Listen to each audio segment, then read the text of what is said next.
Reformasi birokrasi atau kompromi. Sorotan tajam atas pelantikan Sekdispora Jawa Timur yang syarat kontroversi.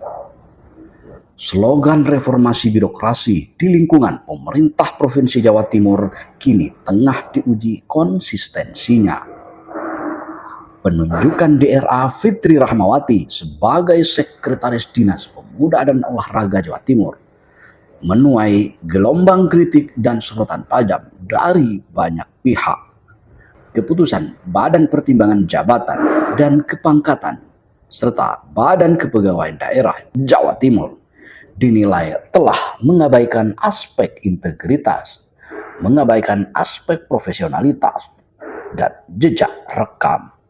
Dari sanksi disiplin ke kursi strategis, nama Fitri Rahmawati sejatinya bukan sekadar figur baru dalam catatan kedinasan. Namun, yang memantik kegaduhan publik adalah sejarah sanksi hukum administratif yang pernah dijatuhkan kepadanya. Fitri disinyalir pernah menerima sanksi tegas berupa penurunan pangkat 1 tingkat dari eselon 3 menjadi eselon 4. Informasi yang beredar di internal birokrasi menyebutkan bahwa sanksi tersebut merupakan ganjaran atas pelanggaran berat terkait kode etik PNS. Dugaan skandal perselingkuhan sesama aparatur sipil negara dikabarkan telah dibuktikan oleh BKD Jawa Timur pada masa itu, yang akhirnya berujung pada pencopotan jabatannya sebagai bentuk sanksi disiplin.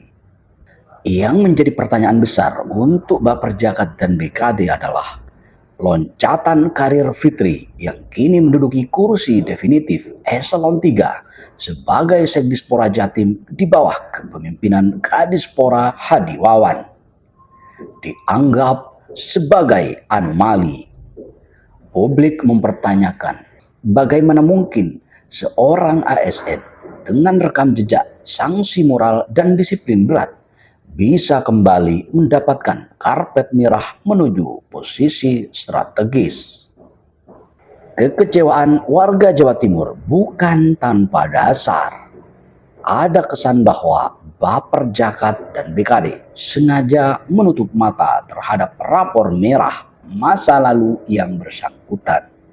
Ini bukan sekadar soal administratif, tapi ini soal kepantasan. Jika rekam jejak kelam dianggap angin lalu, maka standar etika birokrasi di Jawa Timur sedang berada dalam ancaman yang cukup serius. Tindakan BKD dan Baperjakat dalam memuluskan jalan Fitri kembali ke eselon 3 memicu kecurigaan adanya kekuatan tersembunyi atau pengabaian prosedur yang mestinya mengutamakan aspek merit system.